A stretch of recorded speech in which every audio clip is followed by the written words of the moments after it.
Guys, saya di sini akan menjelaskan bahwa konsep semua bisa kaya dengan lambang kita salam seperti metal. Karena apa? Ini filosofinya bahwa kita ada 3 jari ini. Pertama adalah istilahnya jari yang kecil, kemudian jari telunjuk dan ibu jari. Ya. Kenapa kita gunakan itu? Karena kita melangkah, kalau kita memulai usaha, kita tidak mungkin dari besar. Itu namanya mungkin kita warisan.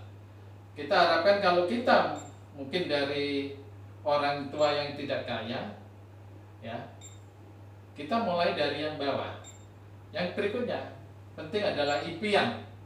Ini impian kita penting sekali, karena nanti saya jelaskan bahwa rata-rata orang sukses itu mereka punya impian besarnya. Ini sedikit adalah penjelasan bagaimana kita gunakan salam 3 jari ini.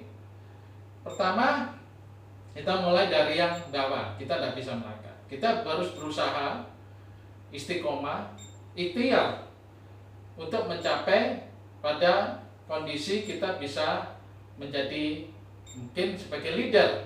Kita bisa menyuruh, kita bisa punya istilah punya anak buah. Itu kondisi kita di sini, ya. Bisnis kita udah kondisi tidak pada lembah kematian, kita udah merangkak, udah plus. Dan suatu saat kita merangkak terus, kondisinya kita udah nyaman.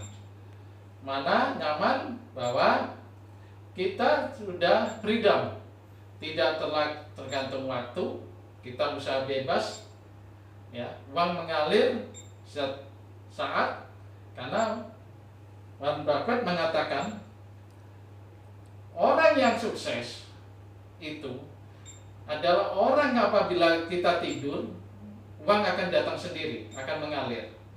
Kalau kita masih mencari uangnya dengan cara bekerja, dengan istilahnya ada 2 cara ember, maka kita akan bekerja, katanya informasi Warren Buffett, kita akan bekerja sampai mati. Tapi kalau kita udah berjalan ini, kita udah menciptakan suatu sumber dengan cara pipa, maka kita bisa tidur, uang akan mengalir. Itu konsep, ya. Jadi kenapa 3 ini dan 2 tidak kita gunakan? Menurut saya, karena 2 ini, pertama, ini adalah jari yang kita manjakan. Mungkin dikasih jari manis, dikasih cincin. Jari yang tengah ini adalah jari yang paling tinggi. Ini adalah kesombongan, ya.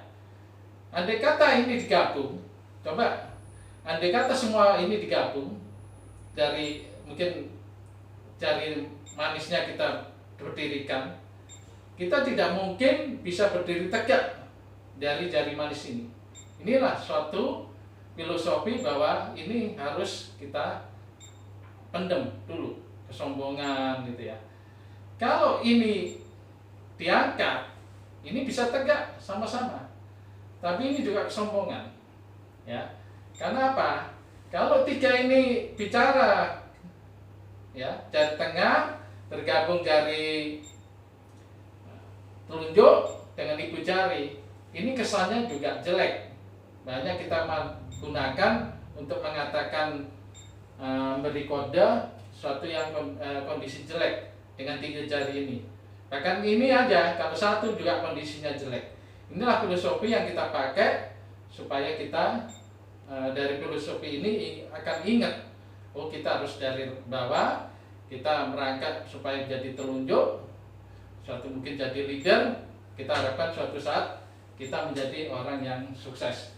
Dan ini kita sedikit adalah impian, karena penting sekali bahwa orang yang punya impian biasanya orang yang sukses, karena mereka yang punya impian, tujuan yang jelas, ditulis, kehidupannya sangat makmur, ya. Ini hanya 3% surveinya, dan 10% mereka yang punya tujuan yang jelas dan tidak ditulis, kehidupannya di atas rata-rata, ya. Dan 27% mereka yang mempunyai tujuan sama-sama, hidup rata-rata. Ya, mungkin dari orang tua kita, sekolah yang pintar, besok kita jadi pegawai, ya seperti mungkin saya juga ngalami jadi pegawai, ternyata lama-lama juga saya rasakan lebih enak kita jadi freedom, tapi kita mulai dari yang paling bawah. Dan 60% mereka yang sama sekali tidak mempunyai tujuan yang jelas, kehidupannya di bawah rata-rata. Saya sudah beberapa mencoba dari mungkin anak-anak yang saya ajak untuk marketing, ya kebetulan salah satu produk Telkom, ternyata mereka kita ajarin, ada yang pendapatannya sampai di atas 10 juta, udah bisa kredit mobil ya. Nah, kemudian kita dari impian kita, coba ukur diri kita itu dari kehidupan sosial, spiritual, apakah kita merasa cukup mendekatkan diri pada Tuhan Yang Maha Esa.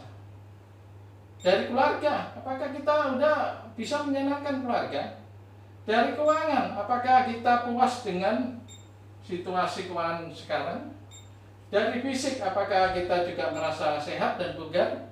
Ada vitamin, olahraga, kita tidak terlalu banyak pikiran. Mental, apakah kita merasa pekerjaan kita ya sesuai dengan kondisi hati kita. Jadi itu kita ukur, mungkin kita pilih skala, kita coba hitung-hitung sendiri, skala 0 sampai skala 10, kita ada di posisi mana. Saya pun belum posisi yang saya tidak merasa puas, dan belum merasa mungkin di tengah-tengah, ada yang banyak yang di bawah 5.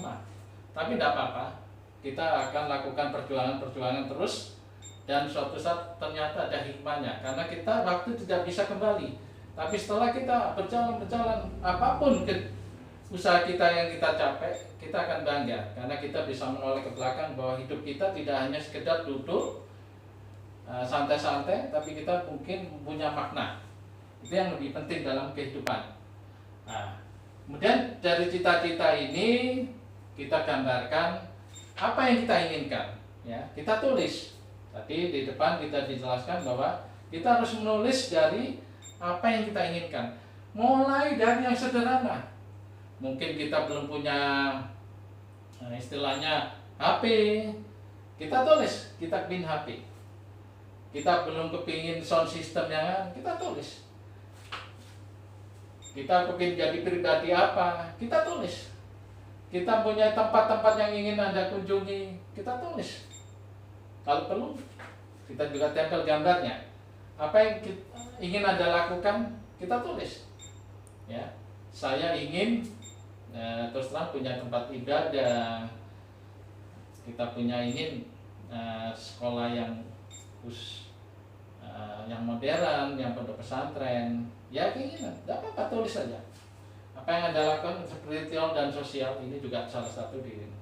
Mungkin 100, mungkin setelah pertama menulis, kita akan menangis bahwa kita mungkin suatu saat ingin membahagiakan orang tua kita atau apa yang kita belum kesampaian. Ya, itu dari ini sampai 100, kemudian dari saya pasangan kita lakukan, mungkin kita punya istri, harus sama-sama kita bikin suatu impian. Kalau enggak, suatu langkah bisa kita inginnya ke sana, istrinya juga berlawanan, hanya dan sinkron, bertentangan. Jadi usaha kita banyak tantangan ternyata dari lingkungan terdekat kita, ya. Itu yang menjadi masalah. Makanya kita harus membuat dengan pasangan istilahnya terdekat kita, mungkin anak gitu. Dan ini istilahnya satu, bagaimana kita membuat impian. Dan impian ini suatu saat pelan-pelan akan kita capai. Ya, kita tidak terasa, karena saya juga lakukan itu, bahwa apa yang saya tulis ternyata pelan-pelan tuh saya cawangi benar. Suatu saat saya kepingin beli mobil ini, ternyata ada pilihan dari putri kami misalnya ingin yang lain. Saya udah inden, Uber 3 kali, ternyata yang saya beli adalah apa? Mobil yang saya gambarkan. Saya tidak tahu kenapa ini terjadi. Ya, mungkin dari impian ini kita pulang dari bekerja belum mencapai hasil, kita melihat impian kita belum tercapai, mungkin ini jadi suatu motivasi, semangat untuk tetap bangkit, ya, tidak menyerah. Tapi kalau kita tidak mempunyai impian, kita tidak tempel, kita tidak tulis, mungkin gambarnya tidak, suatu saat kita pulang ya tidur, tidak ada tujuan. Itulah sedikit gambaran saya tentang impian besar. Ya, sama-sama kita membangun, kita menjadi sukses dan semua bisa kaya. Ya, itu dari kami. Nanti kita harapkan silakan like, silakan subscribe, silakan beri komentar, silakan share dari video kami. Semoga ini bermanfaat. Semangat!